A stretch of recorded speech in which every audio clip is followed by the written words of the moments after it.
వచ్చేస్తుంది. ఆర్ట్యూస్లో రాసుకున్న పుస్తకం మొత్తం ఉంది. అక్కడ కూడా ఏం లేదు, ఎప్పుడో చేసేసారు, కనపడుతుంది. అదే ఎట్లా సెర్చ్ కొడితే వచ్చేసింది. అది డౌన్లోడ్ కూడా అయితే అవుతుంది.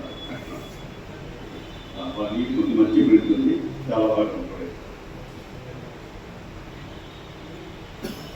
కాబట్టి నిజానికి షేక్ దావూద్ గురించి మేము చాలా కాలంగా వింటూ ఉన్నాం, కానీ మాకు పరిచయం లేని కాలం, మాకు వాళ్ళ దగ్గర పరిచయం కానీ మాకు తెలియదు కూడా.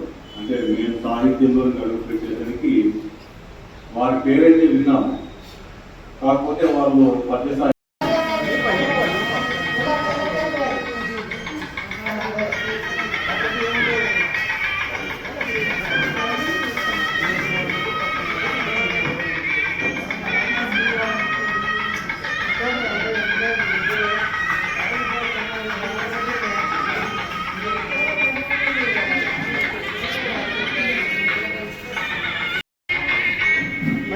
మేడం మామా ఇది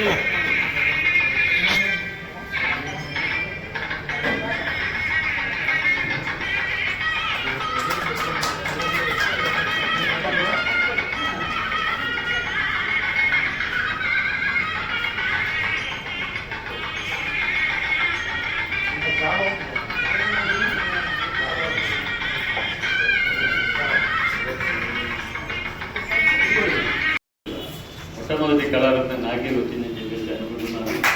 ఆ గౌరవం మనందరి గౌరవంగా భావిస్తూ ఈరోజు నాకు ఈ సత్కారం వచ్చినందుకు మరి మీ అందరికీ కూడా హృదయపూర్వకమైన ధన్యవాదాలు, నమస్కారం.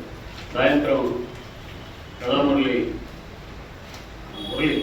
ఆంధ్ర అష్టావధానం ఉంది, అలాగే రేపు ఎల్లుండి కాంప్లెంట్ ఉన్నాయి. దయచేసి మీకు వీలైన సమయంలో సాయంత్రం 6 నుంచి మా పీజీవీ కళాక్షేత్రంలో కాలక్షేత్రం చేసి కార్యక్రమాలను ఆనందించవలసిందిగా.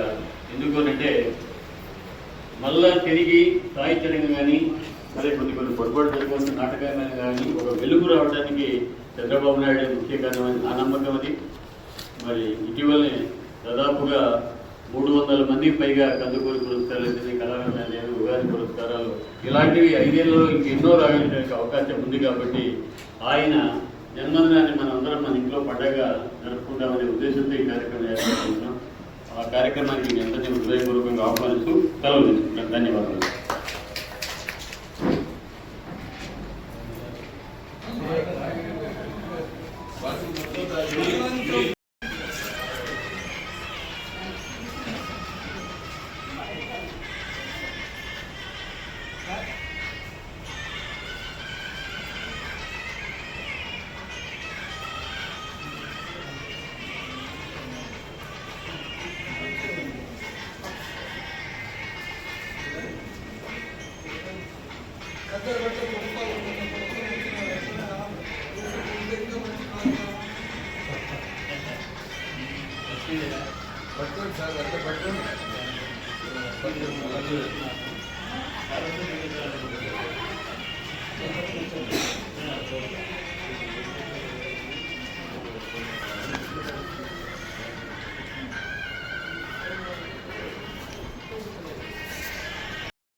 జరిగేది కానీ హాస్యభరితంగానే ఉండేది. ఒక చిన్న ఉదాహరణ ఇప్పుడు నా మరణం పోయింది. అద్భుత పద్ధతి ఒక రాజసౌధంలో ఒక రాణివాసంలో ఆమె స్నానాల గురించి ఒక స్నానం అయిన తర్వాత కీళ్ళు బయటికి అలా పారుతుంటే అలా పారుతున్నాగానే ఒక కవి గారికి అక్కడ ఒక వెండు కాలంలో స్నానం చేసినప్పుడు ఏదో వెళ్ళిపోతుంది. ఆ వెంట్రుకను చూసి ఆయన యొక్క సౌందర్యాన్ని వర్ణించాడు ఆ కవి గారు. ఇది ఆయన చెప్పుకొచ్చారు.